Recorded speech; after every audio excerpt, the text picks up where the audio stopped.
दिखाते हैं मध्य प्रदेश के उज्जैन से, जहां डॉक्टर मुख्यमंत्री मोहन यादव पहुंचे हुए हैं। उज्जैन में विकास कार्यों का भूमि पूजन करने के लिए डॉक्टर मोहन यादव इस वक्त पहुंचे हुए हैं। सीधी तस्वीरें दिखाते हैं मध्य प्रदेश के उज्जैन से। सरकार में कहा कि सारी योजना चालू रहेगी और धीरे धीरे करके हम 3,000 रुपए तक देंगे।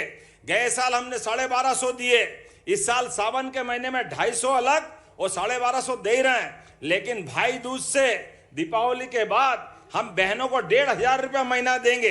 ये हमारी बहनों के प्रति हमारी भावना है, ये सम्मान है। लेकिन ये कांग्रेस के प्रदेश अध्यक्ष और कांग्रेस के लोगों को बहन बेटी का अपमान करने का पता नहीं कौन सी मति मारी गई। क्या बोलते हैं, कैसा बोलते हैं। कोई कहता लाडली बहनाओं को बोरे में बंद के फेंक देंगे। अरे वाह, तुम्हारे काका जी का राज है, ऐसा कर दोगे, कैसे बात कर रहे हो। लेकिन कोई कहता कि ये बहनें पैसा मिल गया तो दारू पीती है। अरे शर्म आना चाहिए, डूब मरना चाहिए तुम अगर ऐसी बात करते हो। माफी मांगना चाहिए, प्रदेश की जनता माफ नहीं करेगी। बहन बेटी का अपमान ये प्रदेश सहन करने वाला नहीं।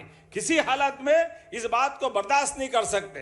पता नहीं कहां के आंकड़े लिया है, खुद की उतरी नहीं होगी रात में, पता नहीं क्या हुआ, किसके लिए कह रहे भगवान जाने, क्या मालूम क्या चक्कर है। जैसी बुद्धि वैसी बात। क्या कह रहे, ये आंकड़ा लिया है। अच्छा हुआ दैनिक भास्कर में इस टेबल छपी है जिसके माध्यम से कहा कि सबसे ज्यादा दारू पीने वाले हो सकते कहीं भी होंगे, लेकिन ये गारंटी से कह सकता हूं हमारे ही प्रदेश की बहनों का अपमान करने का अधिकार हमारी सरकार और हमारी पार्टी बिल्कुल देने को तैयार नहीं है।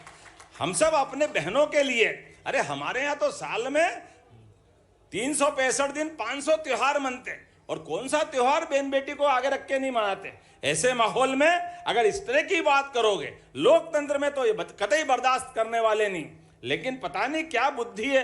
अगर इतिहास देखो, उनके ही नेता अगर पत्नी से झगड़ा हो जाए तो दिल्ली के अंदर तंदूर में टुकड़े टुकड़े करके जलाने का रिकॉर्ड भी अगर किसी के माथे है तो कांग्रेस के माथे है। किसी बहन बेटी के साथ अगर गलत बोलने का रिकॉर्ड भी है तो कांग्रेस के माथे है। यह कांग्रेस का अतीत हमेशा देश की आधी आबादी को, प्रदेश की आधी आबादी को अपमानित करता रहता है। हमारी सरकार और हमारी पार्टी ने तय किया है ऐसे लोगों के लिए प्रदेश में कोई जगह नहीं है। और आने वाले चुनाव में वाकई इस तरह से अगर जो व्यवहार करता है, ये भाषा बोलता है, उनको जनता पहले ही ठिकाने लगा चुकी है। ये धीरे धीरे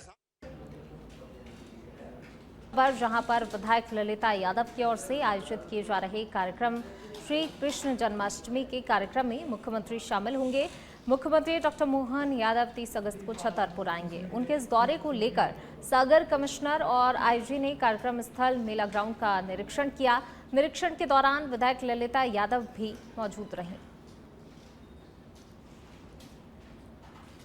देखिए, मुख्यमंत्री मोहन यादव 29 अगस्त को छतरपुर के दौरे पर रहने वाले हैं और इसी को लेकर जो है पहले से वहां पर तैयारियां की जा रही हैं, तमाम व्यवस्थाएं वहां पर की जा रही हैं और इसी का निरीक्षण करने के लिए जो है कलेक्टर और तमाम अधिकारी पहुंचे हुए हैं। 30 अगस्त को श्री कृष्ण जन्माष्टमी के कार्यक्रम में सीएम शामिल होने वाले हैं। प्रदेश में मैं और आयुक्त साहब दोनों आए हुए हैं, तो अभी ये जो मुख्य कार्यक्रम स्थल है वहाँ निरीक्षण किया है और जो भी निर्देश थे आवश्यक वो दिए हैं और क्या व्यवस्था है उसकी समीक्षा की गई है। मुख्य रूप से कि व्यवस्था अच्छी करें, जो भी कार्यक्रम के संबंध में व्यवस्थाएं होती है उससे संबंधित निर्देश दिए गए हैं। अब इसके बाद जाके जो मार्ग रहेगा वो मार्ग देखना है और हेलीपैड वगैरह देखना है। तो मुख्य रूप से आज के दौरे का मुख्य कार्यक्रम ये। हर वर्ष की भांति इस वर्ष भी भगवान कृष्ण का जन्म उत्सव हम 30 अगस्त दिन शनिवार को मनाने जा रहे हैं। और इस बार बहुत विशेष बात यह है कि हमारे प्रदेश के यशस्वी मुख्यमंत्री डॉक्टर मोहन यादव जी इस कार्यक्रम में पधार रहे हैं। यहाँ पर छतरपुर में एक भगवान कृष्ण जी का धाम बनाया जा रहा है, उसका हमारे मध्य प्रदेश के यशस्वी मुख्यमंत्री पूजन भी करेंगे। साथ ही जो भगवान के चल समारोह निकलता उसमें माननीय मुख्यमंत्री जी शिरकत भी करेंगे। सभी जिले वासियों से, धर्म प्रेमियों से, भाई बहनों से मेरी अपील है कि सभी लोग इस कार्यक्रम में पधार करके भगवान कृष्ण के जन्म उत्सव को सफल बनाएं। चलिए बढ़ेंगे आगे। मुख्यमंत्री डॉक्टर मोहन यादव का उज्जैन का दौरा। उज्जैन में विकास कार्यों का मुख्यमंत्री ने भूमि पूजन किया है और उन्होंने प्रदेशवासियों को संबोधित भी किया। और क्या 6 लेने नीचे तो यहाँ से लेके ऊपर से रेलवे स्टेशन के देवास गेट से होते हुए इंदौर गेट और इंदौर गेट से गेल फैक्ट्री तक। अब कहाँ गेल फैक्ट्री सीधा सीधा अपना वहीं आ गया नाना खेड़ा चौराहा बस स्टैंड तक। ये 4 लेन ऐसा लग रहा कि कहाँ की दुनिया में है, ऐसा लग रहा है कि अपन है कि नहीं। जरा चिमटी खोल के देखो, लगता है कि बदलते दौर में उज्जैन कहाँ से कहाँ जा रहा। जोरदार अभिनंदन करो अपनी इन सारी व्यवस्थाओं के लिए। लेकिन अनिल जी, जो जो आप चाहोगे सब होगा। हमारा मित्र अगर यहाँ विधायक है और उज्जैन का विधायक है और क्या प्रदेश का कोई जिले का विधायक हो, हमने सबने प्रयास किया है। हर एक क्षेत्र के विकास के मामले में हमारी सरकार के पास कोई कमी नहीं है। जो आप चाहोगे वो सब मिलेगा। मेरी अपनी ओर से एक बार फिर आपको बधाई। और खासकर आपने क्षीरसागर स्टेडियम की बात कही है, आप प्रोजेक्ट बनाना, कलेक्टर भिजवाना, निश्चित रूप से हम आपके साथ हैं। मैं एक बार फिर आप सबको सारी सौगातों के लिए पुनः बधाई देना चाहता हूं। मेरे साथ सब जोर से बोले, भारत माता की, भारत माता की। चलिए बढ़ेंगे आगे, बात करेंगे अब भिंड के जिलाधीश के खिलाफ विधायक ने मोर्चा खोल दिया है। सदर विधायक नरेंद्र सिंह कुशवाहा धरने पर बैठे हैं। कलेक्टर के बंगले के सामने धरना दिया है। खाद की समस्या को लेकर किसानों के साथ विधायक पहुंचे हैं। किसानों की मांगों को समर्थन देने के लिए धरने पर बैठे हुए हैं विधायक। वहीं भारी पुलिस बल भी मौके पर मौजूद है। भिंड से खबर आपको बता रहे हैं, जहां पर देखिए किसान जो हैं वो खाद की मांग को लेकर धरने पर बैठे हुए हैं। किसानों को काफ़ी ज़्यादा परेशानी हो रही है खाद नहीं मिलने के चलते, और इनके धरने को जो है विधायक ने समर्थन दिया है, वो भी वहां पर पहुंचे हुए हैं। और देखिए वहीं सुरक्षा की दृष्टि से भारी पुलिस बल भी मौके पर मौजूद है। जिलाधीश के खिलाफ विधायक ने मोर्चा खोल दिया है। सदर विधायक नरेंद्र सिंह कुशवाहा भी धरने पर बैठे हुए हैं इन किसानों के साथ।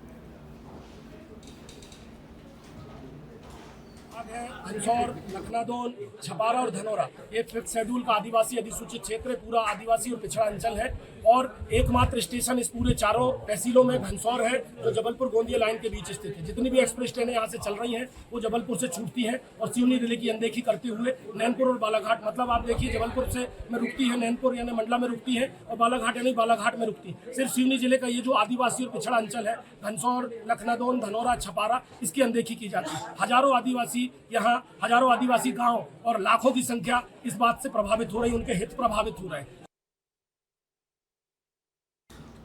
भिंड से खबर, जहां पर भिंड कलेक्टर के खिलाफ सदर विधायक नरेंद्र सिंह कुशवाहा ने मोर्चा खोल दिया है। जिले में व्याप्त खाद की समस्या को लेकर विधायक किसानों के साथ कलेक्टर के बंगले पर पहुंचे। इसके बाद किसानों की मांगों को समर्थन देने के लिए धरने पर भी बैठ गए।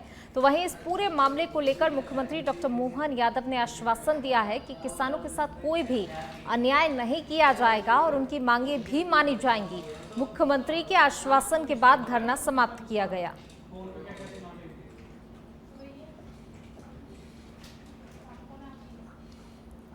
तो देखिए किसानों के साथ जो है विधायक भी धरने पर बैठे हुए थे। मुख्यमंत्री के आश्वासन के बाद हालांकि इस धरने को समाप्त कर दिया गया। विधायक नरेंद्र सिंह कुशवाहा ने कलेक्टर के खिलाफ ही मोर्चा खोल दिया।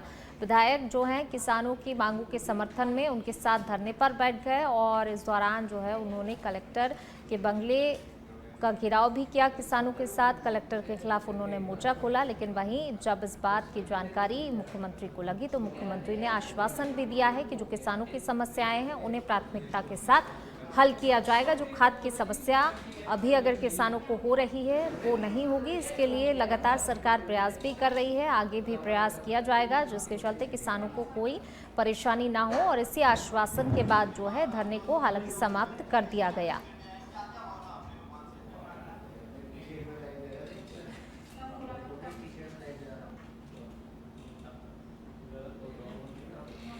चलिए बढ़ेंगे आगे, बात करेंगे अब सिंगरौली की, जहां जिले के खुटार से बेहद ही चौंकाने वाला मामला सामने आया है। यहां पर एक कथित बंगाली डॉक्टर केवल अंडरवियर पहनकर महिलाओं का इलाज करता है। ये खबर सामने आने के बाद इलाके में हड़कंप मच गया है। ग्रामीणों का कहना है कि ये तथाकथित डॉक्टर लंबे समय से बिना किसी पंजीयन और बिना किसी योग्यता के बंगाली दवाखाना चलाकर मरीजों के स्वास्थ्य के साथ खिलवाड़ कर रहा है। तो वहीं ग्रामीणों ने प्रशासन से मांग की है कि इस फर्जी डॉक्टर पर तुरंत ही कार्रवाई की जाए और उसकी क्लिनिक को तुरंत सील किया जाए।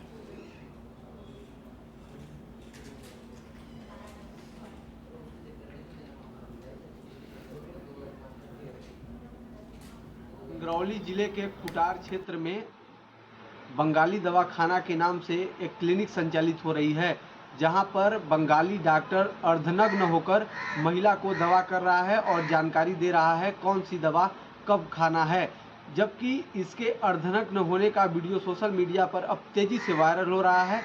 जिला प्रशासन और स्वास्थ्य अमला अब तक सूद नहीं ले रहा है। हालांकि जब इस मामले की जानकारी जिम्मेदार अधिकारियों की दी गई है तो उन्होंने कार्रवाई की बात कही है। फिलहाल देखना होगा कि क्या कुछ कार्रवाई होती है। बुरहानपुर में गणेश उत्सव को लेकर पुलिस ने ट्रैफिक व्यवस्था में बदलाव किया है। एसपी आशुतोष बागरी ने कहा कि पुलिस और प्रशासन त्योहार को शांतिपूर्ण तरीके से मनाने की तैयारी कर रहा है। नई व्यवस्था के तहत सुबह 10 बजे से रात 11 बजे तक परकोटे के अंदर भारी वाहनों की एंट्री नहीं होगी। दुकानदारों की सुविधा के लिए रात 11 बजे के बाद माल ढुलाई की अनुमति रहेगी।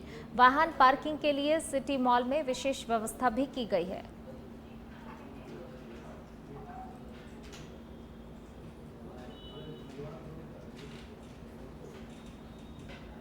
के सभी निवासियों को हमारी तरफ से गणेश उत्सव की अग्रिम शुभकामनाएं। कल से गणेश उत्सव की शुरुआत होने जा रही है। इसके लिए पुलिस और प्रशासन पूरी तरह से मुस्तैद है ताकि आप शांति से और उत्साह के साथ त्यौहार मना सकें। इसके लिए प्रशासन ने कुछ ट्रैफिक में व्यवस्थाएं की हैं और हमारा सभी से अनुरोध है कि इसमें प्रशासन को और पुलिस को अपना सहयोग प्रदान करें। इसमें जो व्यवस्थाएं हैं वो मुख्य रूप से ये हैं कि सुबह 10 बजे से लेकर के रात को 11 बजे तक बुरहानपुर में जो परकोटा है, परकोटे के अंदर में भारी वाहनों का प्रवेश प्रतिबंधित रहेगा। जो अंदर व्यापारिक बंधु हैं, व्यापारी भाई हैं हमारे, उनको कोई असुविधा ना हो, उनका भी माल पहुंचता रहे और उनका भी व्यापार चलता रहे, उसके लिए हम लोगों ने व्यवस्था की है कि वो रात को 11 बजे के बाद अपना माल